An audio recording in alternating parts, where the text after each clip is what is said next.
Hey Pittsburgh, it's Megan. Did you know CityCast Pittsburgh is part of a media collective run by Point Park University's Center for Media Innovation? The center is an incredible community resource, and they bring in great guest speakers. Next up is the Wall Street Journal's Jason Riley. He's a columnist and commentator and a senior fellow at the Manhattan Institute with a breadth of knowledge about politics, education, social inequality, and so much more. You can see him at the Pittsburgh Playhouse Thursday, March 16th at 7 p.m. For tickets and more info, go to playhouse.pointpark.edu and use code WSJ for BOGO tickets. See you there.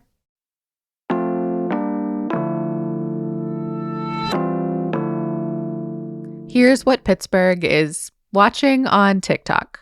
All right. So Snail had two main goals. She wanted to be an influencer and she wanted to spread the knowledge about how awesome snails are. So she decided to get a gastro podcast. And because she had such long, beautiful antennae, all of her listeners had perfect reception. We're with the shell-sational Tim Pierce. He's the head of section and curator of collections in mollusks at the Carnegie Museum of Natural History.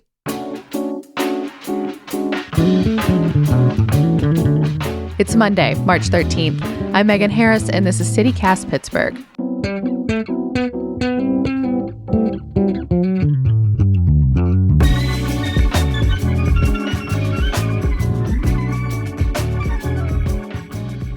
Tim, thank you so much for joining us on CityCast. It's great to be here. Thanks for having me. Of course. Can you introduce yourself with your catchphrase that you use on Mollusk Mondays? Hello, I'm Tim Pierce at Carnegie Museum of Natural History with an interview for you. It's usually a snail joke for you. I want to talk about snails and slugs, I swear, but I want to start with you. How did you get started on TikTok? It's fascinating to me. Well, I've been telling jokes my whole life. Then we got a new marketing guy here at the museum, and he said, Tim, I want you to record some jokes, and then we're going to release them one every week. It's always a marketing guy. It always comes back to that. He's really good. I'm grateful to him.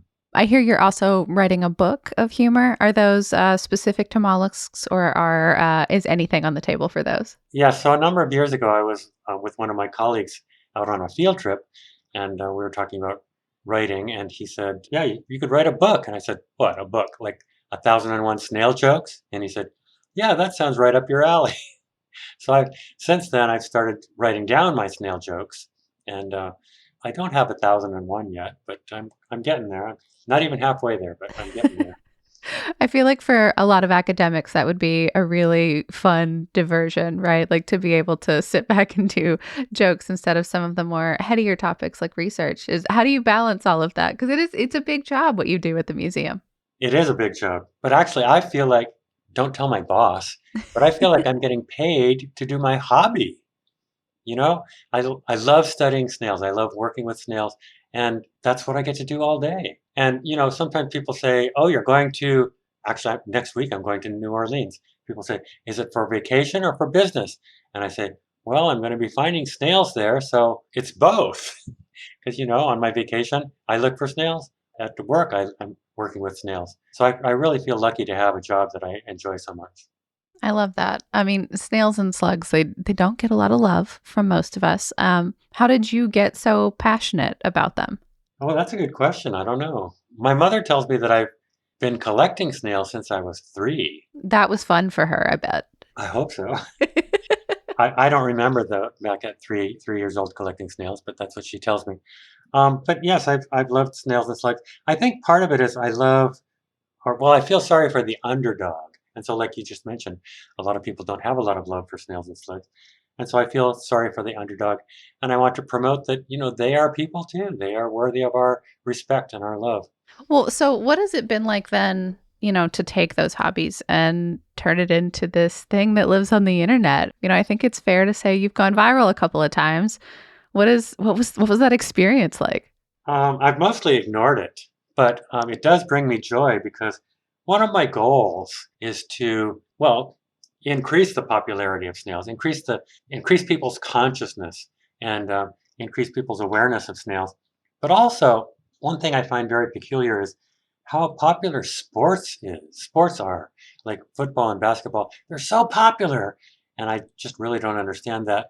And I would like there to be as much popularity, as much interest and enthusiasm for well, biology anyway, Hmm. if not snails themselves. And so this is my one man effort to try and increase the popularity of snails. I hear that at one point you did have more impressions online than the Pittsburgh Steelers. I mean, that's a pretty incredible feat, actually. Yay, snails! You're fist bumping. I love it. So the snails themselves, Pittsburgh recorded its warmest February ever this year. For us, that means a lot of pretty flowers on the trees, like way earlier than they're supposed to be there. But what does it mean for mollusks here in our region? How is the warm weather affecting them? Yeah, so snails and slugs, I don't really think of them as having a season like a winter or a summer season. Yeah. Instead, they are active anytime the weather is fine. So if it's warm enough and moist enough, they'll be out there munching or finding partners to dance with. And so even if you get a nice day in January or February, they'll be out ready to go. Where are they the rest of the time? Do they burrow? Right. In our area, they're mostly underground, under logs, under the leaves, or sometimes like a slug can go down a earthworm burrow and get really deep into the soil and get away from the cold that way. I saw that WESA had some reporting that suggested that farmers have been seeing more slugs and snails than usual, at least for this time of year. Does that track, kind of with your experience? That does make sense. A really cold winter, especially a cold winter without a snow cover, because snow can act as a blanket. But a cold winter without any snow can really kill a lot of the slugs. So it'll cut back the population. And then in the springtime, you won't get your little seedlings eaten so much. But we didn't have much of a cold snap this winter, and so I think that for there to be a lot of slugs out right now does make a lot of sense. I think it's going to be pretty hard for us gardeners, including me. We're going to have a lot of slugs to compete with. And do you feel like you're competing with them? So you're their champion at work, but are you competing as it relates to your own garden? Yes, I am competing with the slugs for the garden.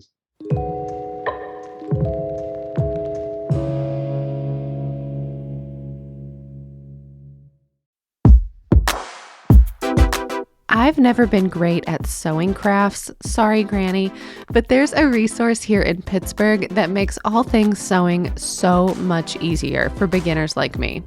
Firecracker Fabrics is your friendly neighborhood sewing shop connected to Cut and Sew Studio in Morningside. Firecracker Fabrics specializes in mindfully sourced, small batch notions and natural fiber fabrics, even indie patterns and general tools. And you'll love their space. Firecracker Fabrics' mission is to foster a safe and inclusive environment for all shapes, genders, and ages, creating in the sewing world. You can shop their full inventory in store or online at firecrackerfabrics.com. Or buy for your friends. They offer nationwide shipping and local pickup options. So stop in person, or check them out on Instagram for new products and easy to follow tutorials. That's at Firecracker Fabrics and firecrackerfabrics.com.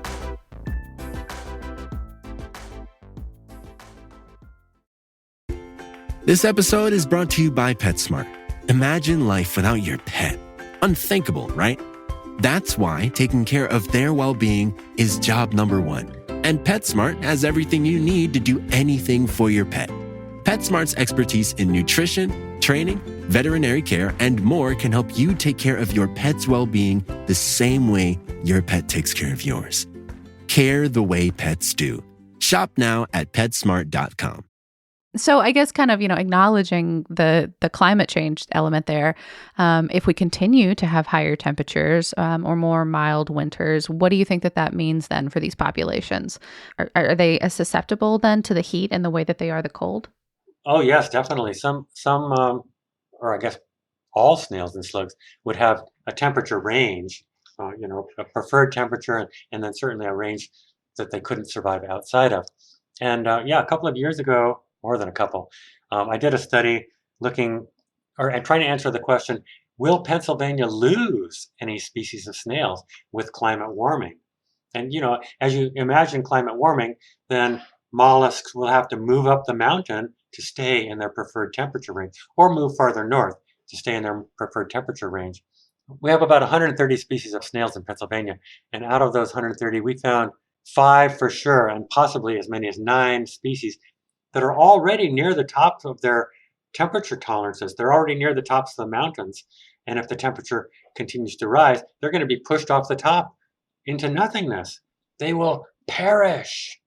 When you say mountain, do you mean like literally higher elevations here in Pennsylvania? Yes, yes. So Mount Davis is our highest elevation. It's just about 1,000 meters, or 3,000 feet or so. Yeah. But yeah, the Laurel Highlands, if you go to the tops of the ridges, the snails are already near the tops of the ridges. And if the temperature warms, they want to go up, and there is no more up. Interesting. So, I mean, you talk about like them literally climbing mountains or moving further north. What's the life range for a slug or a snail? Because like I can imagine, like that's a journey for a person on foot, let alone an itty bitty creature that has to slither their way there. Right, good point. So snails under their own power have very limited abilities to move around. They do some migration under their own power, but they can also get around riding on birds or being blown around in dust devils on leaves or something like that. A slug can hitch a ride on a bird? Yeah, we actually wrote a paper about two birds that were carrying slugs. Did the birds know that they were carrying slugs? Like, can you know that? I doubt it. No, the slugs were just a gob of goo in the bird's feathers. So I don't think it was intentional. Tim, you're really blowing my mind right now. There was okay. I think it was a yellow-crowned warbler and a saw-whet owl. Okay, an owl makes more sense. They're bigger. I can see how you'd, lose something in there.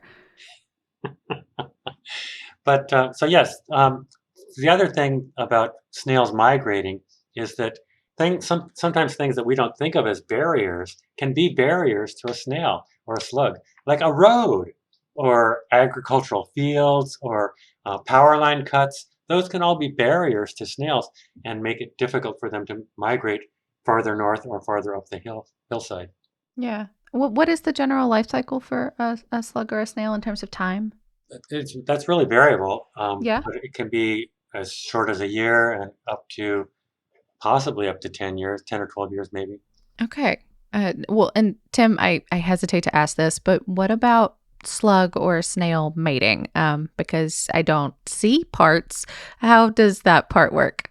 For Pennsylvania, we do have both freshwater and land snails. On the land, almost all of our snails are hermaphrodites, so they're male and female at the same time. And the genital opening is on the right side of the head of the snails. And so when they mate right sides of their heads together, which is how earthworms mate also.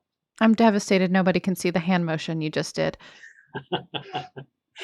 And so when they're mating, they're actually necking. And so that's another fascinating thing about snails. And so in the springtime, sometimes you can see them with their right sides of their heads together, and they're mating. So sometimes one will play male and one will play female. So the sperm is only going one direction. Other times, the sperms are being passed both directions. So both of them will become pregnant or gravid. Oh my goodness. Well, so I guess give me your best snails pitch. Why should Pittsburghers care about slugs and snails? Like, why should we try to protect them? There are a whole bunch of reasons, but I'll give you the two general categories are stewardship. So, most religions, I think, say that we are stewards and we should take care of creation. And so, slugs and snails are part of creation. So if we are their stewards, we should be caring for them. Yeah. But then there's also the utilitarian reason. So right now it's springtime and mother birds are going to lay eggs that are covered with a calcium carbonate shell, and they get that calcium carbonate from eating snails. And then the other major group that we love are fireflies, and baby fireflies eat snails. So if you love fireflies, you got to love snails. If you're a bird watcher, if you like fireflies, if you enjoy the food web as we know it, you have to support our slugs and snails. And they provide a whole bunch of other ecosystem services, and there are lots of reasons to like snails. Well, Tim, thank you so much for educating us on slugs and snails. We'll keep watching you on Mollusk Mondays. Excellent. Thank you so much.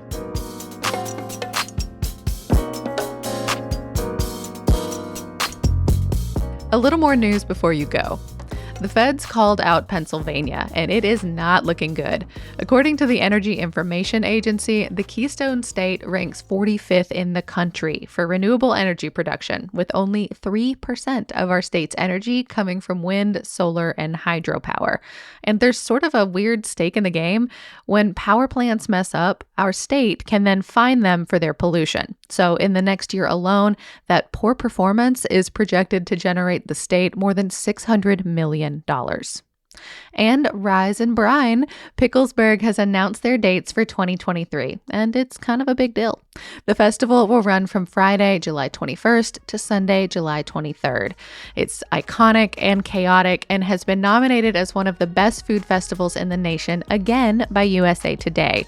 Voting will be open to cement the prize until March 20th. We'll have a link in our show notes for you to vote.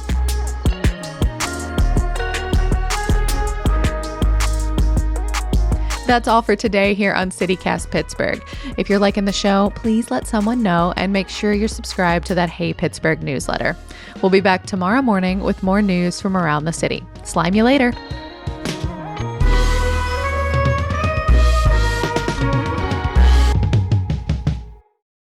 There also is a dark side that I don't like to talk about. Well, now you have to.